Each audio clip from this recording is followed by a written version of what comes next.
ರೇಣುಕಾಸ್ವಾಮಿ ಕೊಲೆ ಕೇಸ್ನಲ್ಲಿ D ಬಾಸ್ಗೆ big relief. 7 ತಿಂಗಳ ಬಳಿಕ ಕಾಟೀರನಿಗೆ ಬಿಡುಗಡೆ ಭಾಗ್ಯ. ಪವಿತ್ರ ಗೌಡ ಸೇರಿ 7 ಜನಕ್ಕೆ ಜಾಮೀನು ಮಂಜೂರು. ಡಿ ಬಾಸ್ ಅಭಿಮಾನಿಗಳ ಪಾಲಿಗೆ ಶುಭ ಶುಕ್ರವಾರ.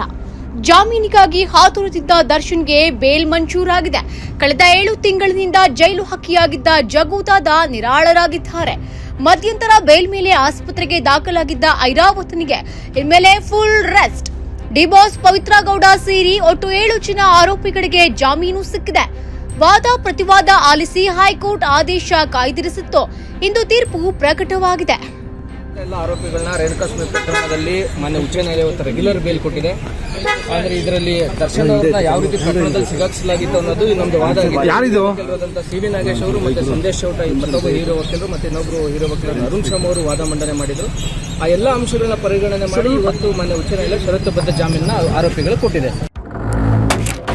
ಹೌದು, ರೇಣುಕಾಸ್ವಾಮಿ ಕೊಲೆ ಪ್ರಕರಣದ ಆರೋಪಿ ನಟ ದರ್ಶನ್ಗೆ ಕರ್ನಾಟಕ ಹೈಕೋರ್ಟ್ ಷರತ್ತುಬದ್ಧ ಜಾಮೀನು ಮಂಜೂರು ಮಾಡಿದೆ. ದರ್ಶನ್ರ ಜಾಮೀನು ಅರ್ಜಿಯ ವಿಚಾರಣೆ ನಡೆಸಿದ ನ್ಯಾಯಮೂರ್ತಿ ವಿಶ್ವಜಿತ್ ಶೆಟ್ಟಿ, ದರ್ಶನ್, ಪವಿತ್ರ ಗೌಡ, ಪ್ರದೋಷ್, ಅನುಕುಮಾರ್, ನಾಗರಾಜು, ಲಕ್ಷ್ಮಣ್, ಜಗದೀಶ್ಗೆ ಜಾಮೀನು ಮಂಜೂರು ಮಾಡಿದ್ದಾರೆ. ರೇಣುಕಾಸ್ವಾಮಿ ಕೊಲೆ ಪ್ರಕರಣದಲ್ಲಿ ನಟ ದರ್ಶನ್ ಜುಲೈ 11ರಂದು ಪೊಲೀಸರಿಂದ ಬಂಧನಕ್ಕೆ ಒಳಗಾಗಿದ್ರು. ಪ್ರಸ್ತುತ ಅವರು ಅನಾರೋಗ್ಯದ ಕಾರಣ ನೀಡಿ ಹೈಕೋರ್ಟ್ನಿಂದ ಮಧ್ಯಂತರ ಜಾಮೀನು ಪಡೆದಿದ್ದಾರೆ. ಈಗ ದರ್ಶನ್ಗೆ ಜಾಮೀನು ಮಂಜೂರಾಗಿದ್ದು ತಾತ್ಕಾಲಿಕ ನಿರಾಳತೆ ದೊರೆತಿದೆ. ದರ್ಶನ್ ಪರ ವಾದ ಮಂಡಿಸಿದ್ದ ಸಿ ವಿ ನಾಗೇಶ್ ಅವರು ದರ್ಶನ್ ಅವರದ್ದು ರೇಣುಕಾಸ್ವಾಮಿ ಕೊಲೆಯಲ್ಲಿ ಪಾತ್ರವಿಲ್ಲ ಎಂದು ವಾದ ಮಾಡಿದ್ರು.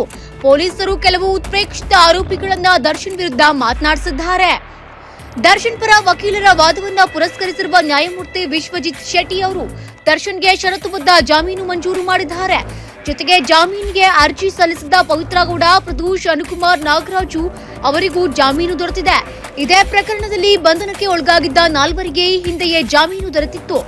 ಇಂದು 7 ಮಂದಿಯ ಜಾಮೀನು ದೊರೆತಿದೆ. ಆ ಮೂಲಕ ಪ್ರಕರಣದ 11 ಆರೋಪಿಗಳಿಗೆ ಜಾಮೀನು ದೊರೆತಂತಾಗಿದೆ. ಜಾಮೀನಿನಿಂದ ದರ್ಶನ್ಗೆ ನಿರಾಳತೆ ದೊರೆತಿತ್ತು. ಶಸ್ತ್ರಚಿಕಿತ್ಸೆ ಮಾಡಿಕೊಳ್ಳಬೇಕಾದ ಒತ್ತಡವೂ ಹೋಗಿದೆ. ಮಾತ್ರವಲ್ಲದೆ ನಿರಂತರ ಸಿನಿಮಾಗಳ ಚಿತ್ರೀಕರಣಕ್ಕೂ ತೆರಳಬಹುದಾಗಿದೆ.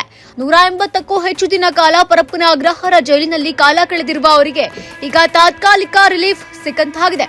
ಈ ಕೇಸ್ನಿಂದ ಪವಿತ್ರ ಗೌಡ A1 ಆಗಿದ್ದಾರೆ. ಅವರ ಸ್ನೇಹಿತ ದರ್ಶನ್ A2 ಆಗಿದ್ರು. ಜಾಮೀನು ಪಡೆಯಲು ಪವಿತ್ರ ಗೌಡ ಹಲವು ದಿನಗಳಿಂದ ಪ್ರಯತ್ನವನ್ನ ಮಾಡ್ತಾ ಇದ್ರು. ಗಂಭೀರ ಪ್ರಕರಣ ಆದ್ದರಿಂದ ಅವರಿಗೆ ಜಾಮೀನು ವಿಳಂಬ ಆಗಿತ್ತು. ಇಂದು ಬೇಲ್ ಸಿಕ್ಕಿರುವುದು ನಿಟ್ಟುಸಿರು ಬಿಟ್ಟಂತಾಗಿದೆ. ಒಟ್ಟಲ್ಲಿ ವಿಷಯ ತಿಳಿದ ದಾಸನ ಅಭಿಮಾನಿಗಳು ಸಂತಸಗೊಂಡಿದ್ದಾರೆ. ಈ ಸಂಜೆ ನ್ಯೂಸ್, ಬೆಂಗಳೂರು.